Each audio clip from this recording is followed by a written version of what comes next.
The waters of Pampa Sarovar were calm, and the mist of dawn gently touched the trees. In this sacred forest, a meeting was about to take place that would be remembered for ages.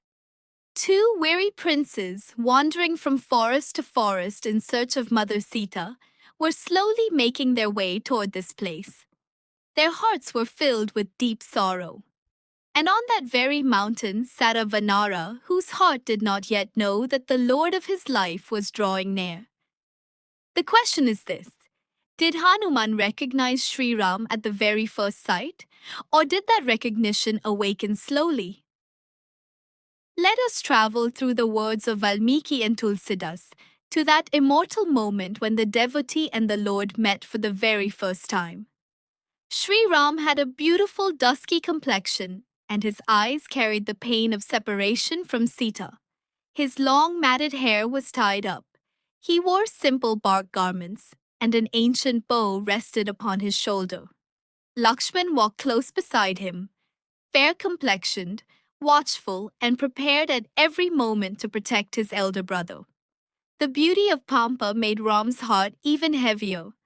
Blossom-covered trees and the call of the koel reminded him of Sita everywhere he looked. Lakshman said softly, "Brother, this forest is extremely beautiful. Surely we will find someone here who can help us." Ram replied in a calm voice, "Lakshman, where there is such peace, a great soul must surely reside nearby."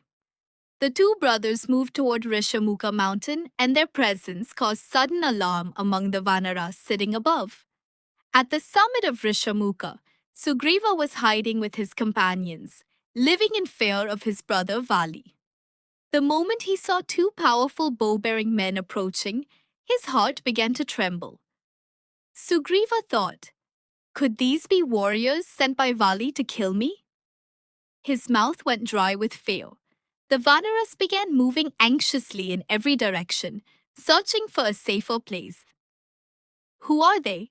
They look so radiant and peaceful, yet they carry bows, Sugriva murmured. His mind swung between suspicion and fear. He could neither run away nor gather the courage to face them. Then only one solution came to him: send someone wise to discover the true identity of these strangers. Sugriva's eyes turned toward his wisest minister, Pavanputra Hanuman, who stood nearby with complete calmness. "O Hanuman," Sugriva said, "you are the greatest among us in wisdom and diplomacy. Go and discover who these two men are. Approach them in the form of a Brahmin ascetic. Observe their faces and listen carefully to their words so that you may understand their intentions. If they are messengers of Vali, give me a signal so that I may escape before it is too late." Hanuman bowed his head humbly. He fully understood the fear and concern of his king. Yet Hanuman's heart was saying, how could men who looked so peaceful and divine possibly wish harm upon anyone? Still, fulfilling his duty, he moved toward the strangers, unaware that his entire life was about to change. On the way, Hanuman assumed the form of a radiant young Brahmachari, wearing simple clothes, a Rudraksha mala, and a humble expression. As he came closer, an unfamiliar stirring began within him, as though some deeply known presence was pulling him forward. He looked upon Ram's face. Never before had he seen such peace, such radiance, and such compassion. Hanuman's heart whispered, "These cannot be ordinary men. There is something divine hidden within them." But his intellect remained cautious. Hanuman controlled his emotions and respectfully bowed his head and prepared to speak in an extremely gentle and controlled voice. This was the moment when the eyes of the devotee were looking upon his lord, yet his mind had not fully recognized him. "O noble warriors," Hanuman said, "who are you, shining like divine beings in this lonely forest? Your eyes are like lotuses, your arms are powerful, and your faces carry the radiance of ascetics. Yet why do you hold bows in your hands? Your bodies have the bearing of kings, yet your clothes are those of forest dwellers. My heart longs to know who you truly are. Are you divine beings or great souls who have descended to earth to protect righteousness? Please reveal your identity. Every word spoken by Hanuman carried grammatical perfection, humility, and the brilliance of extraordinary intelligence. His speech was neither too long nor incomplete. Every word was measured carefully and touched the heart. Ram and Lakshman listened in silence.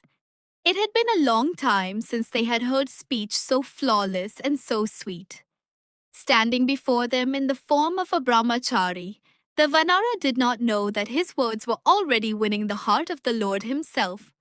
Ram looked lovingly toward Lakshman and said softly, "Lakshman, did you hear the way this man spoke? No one who has not studied the Rig Veda, Yajurveda, and Samaveda could speak in such a manner. Not a single word of his contains any fault or impurity. There is no improper movement in his face, eyes, or brows. Such speech could melt even the heart of an enemy and stop the hand of one who had already raised a sword. Lakshman, the king who has such a messenger will surely succeed in every undertaking." Lakshman nodded in agreement. This young Brahmachari was undoubtedly no ordinary soul. Ram's words of praise made the atmosphere even softer and filled it with growing affection. Then Lakshman said respectfully, "O Brahmin, listen carefully. This is Sri Ram, Prince of Ayodhya and the son of King Dasharatha.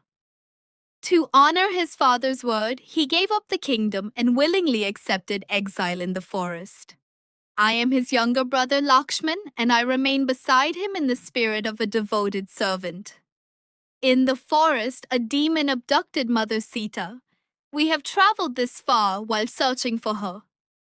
We have heard that the Vanara king Sugriva is also suffering. We wish to form a friendship with him."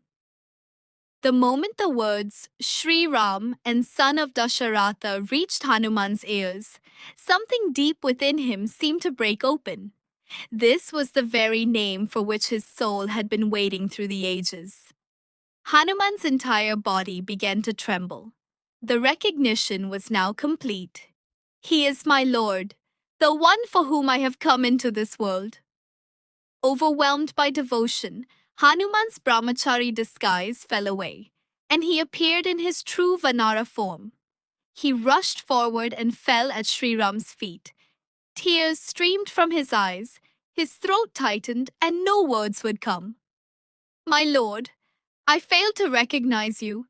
Please forgive me," was all he could say in a broken voice. Sri Ram bent down, lifted Hanuman, and embraced him with immense love, as though he had finally found someone deeply his own. And in this way, the devotee and the Lord became one. Recognition may have come a little later, but their meeting became immortal. This was the first meeting of Hanuman and Ram.